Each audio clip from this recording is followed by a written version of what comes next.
Well, hello everyone, Spencer here, also known as Screen Speak, and in today's video, this happens to be my spoiler review for the Odyssey. So without further ado, let's discuss.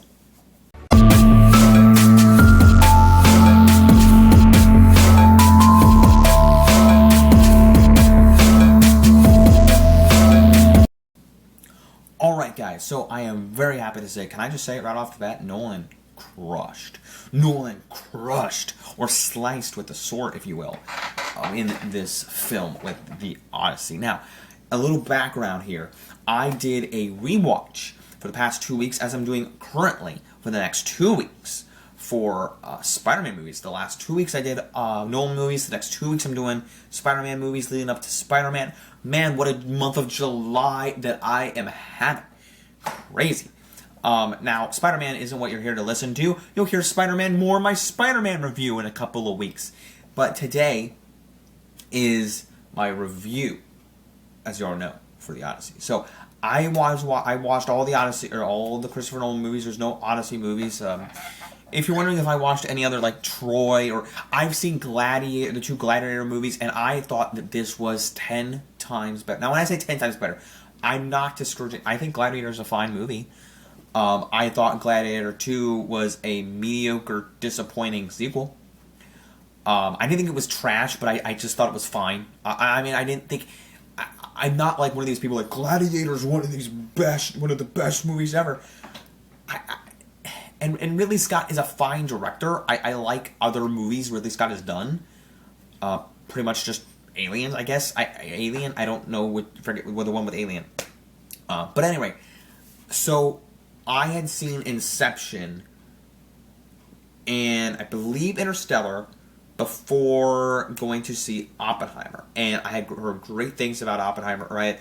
I knew Oppenheimer was coming out, and I made a review, or I made a, like my most anticipated movies of that year. Oppenheimer was in it. And I went to see the movie with my friend, and I was like, oh gosh, like a 3-hour movie about this historical man, about the atomic bomb, and I'm like, I walk out going like, what was that?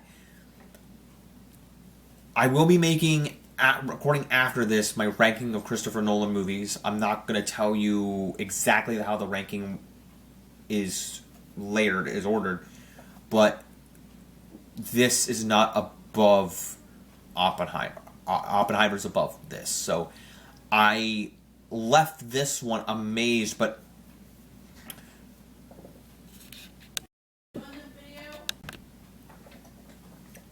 and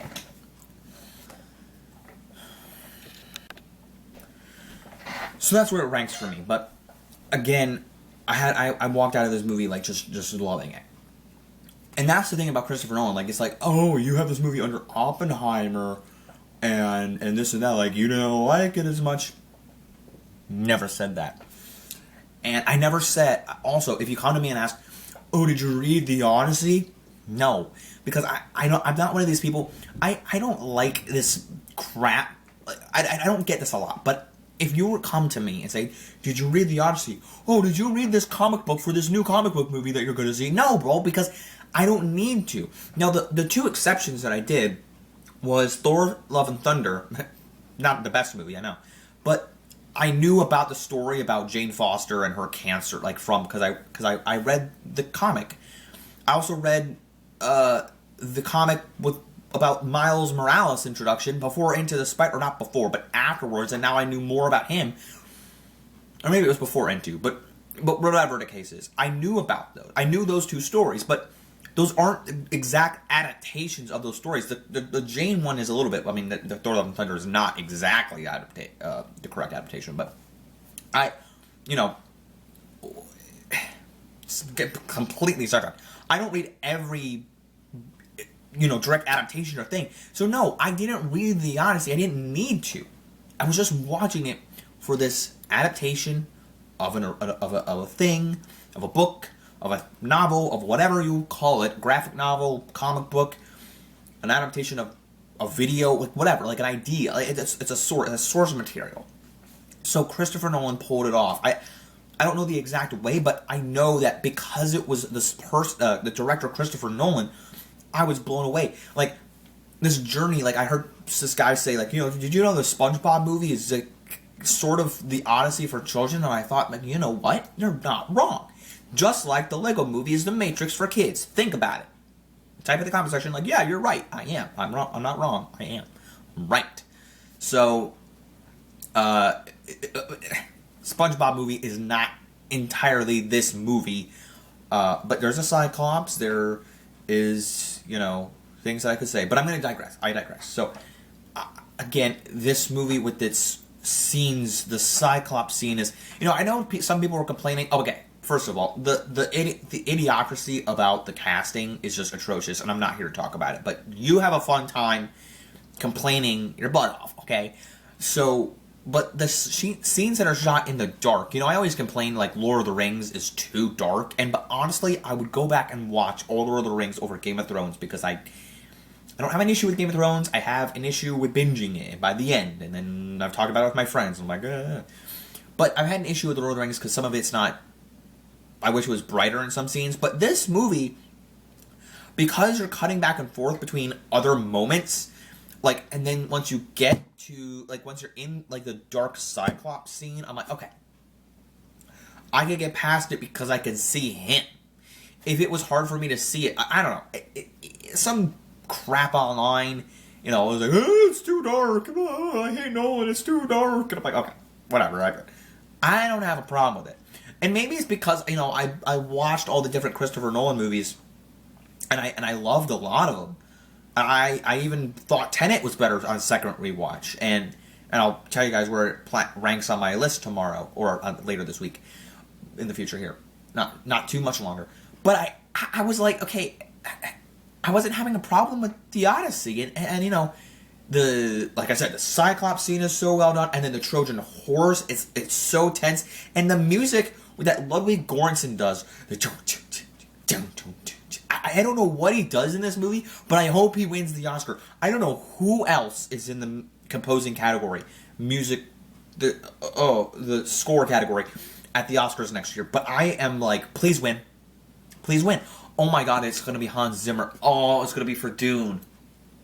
I just thought about that. I don't keep forgetting that it's coming out, but for whatever reason, I'm like, oh yeah, Avengers Doomsday, blah, blah, blah, blah, blah, the last movie this year. No, Doomsday. Yeah, Doomsday. But, could you imagine also the Alan Silvestri being in that list? Anyway, I've sidetracked a lot of this Odyssey review, but that scene, the giant scene, the Cyclops scene, all compacted, it just goes from Cyclops scene, to Trojan horse scene, to the giant scene, to the oh god, the from the trailer, I was riveted, great word. I was riveted by the whirlpool scene. I didn't know how that was going to play out, and then if you did, good job. But was coming out of the weird creature out of the hole, and it's like you either got to go in the wormhole or you got to go that way because you're going to get eaten. You're going to die if you go in the wormhole. And I was just like, whoa, massive craziness. And it's stunning, the way Christopher Nolan shoots it. And I'm sorry. Oh, yeah, I forgot that they led up to this. The scene with Cersei was unbelievably... And it's so, every scene that progresses is not only tense, but it's horrific. And I saw a post that said Christopher Nolan should make a horror movie. I'm like, after this? Yes. Now, he said he wants to take some time off, so I get it. But I was like, this movie shows different scenes that are scary, not like blood and gore. I mean, there's action blood because it's rated R. But I was going, with Cersei and her manipulating the Odysseus' shipmen into pigs, and the Cyclops looking, big and giant, scary, and there's giants. And then, there's another scene that looks horrific, too. But it's just, oh, my God. With the creature coming out of the hole, I'm like a random horror creature. I'm like, Christopher Nolan, please do a horror movie now. I want it. I want it. So, that's where I'm at. But all these scenes progressing, and, people say, oh, you didn't get a lot of screen time by so-and-so. So, who cares? By the way, John Leguizamo, and... seeing the actor from Balatik, who's also in Dunkirk. I did not know that because it was my first time watching Dunkirk like a week or so ago, and I was like, Politique? He's not in a Star Wars movie!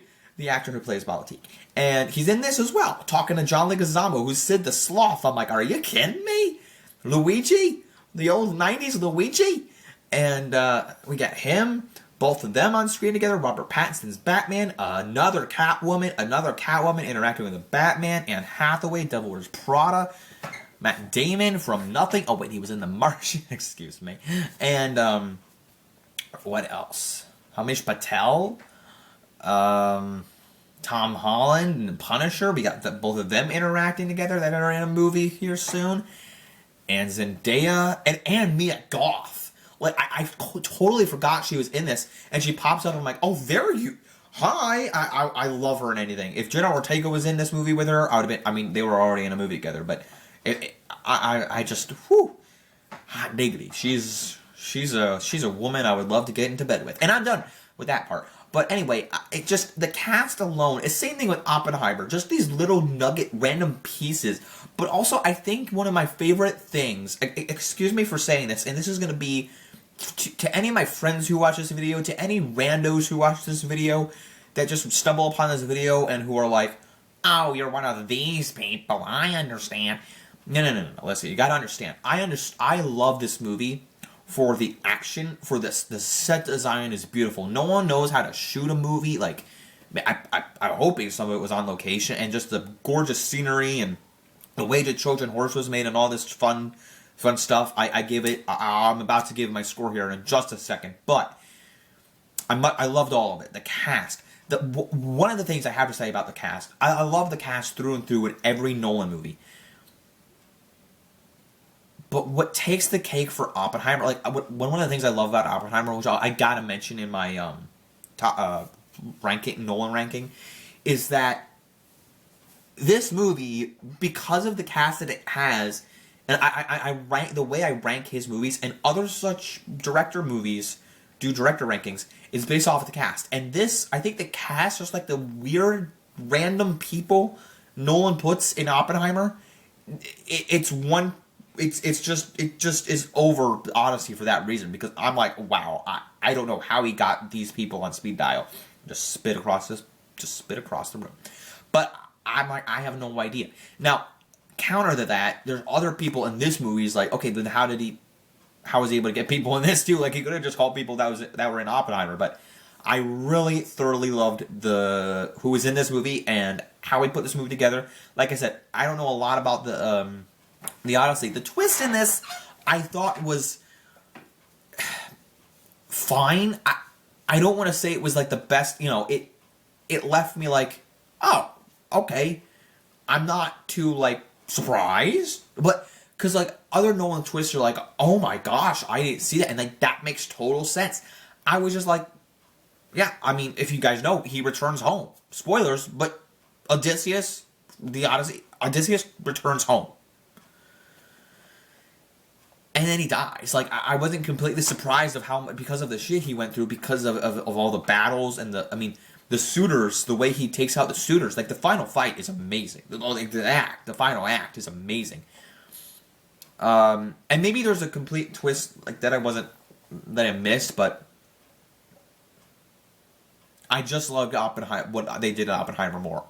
But if you want to hear more on why I liked that and how I wave my hands around, you can see that more of this in other videos. I'm done. But if you want to know more on what I thought of other Christopher Nolan movies and why I liked Oppenheimer more and what I like more than that and all this sort of stuff, you can come check out my not review. This is a review, but my ranking for all the Christopher Nolan movies coming out very soon, later this week. I'm very excited to do that or shoot that right after this. So, with that said, this is getting a 5 out of 5 on Letterboxd. It blew me away. There's like 4, or whatever sound that was. 4? Maybe? I think it's 4. The top 4 Christopher Nolan movies for me, how I rank them, are all 5 out of 5. So that just blows me away.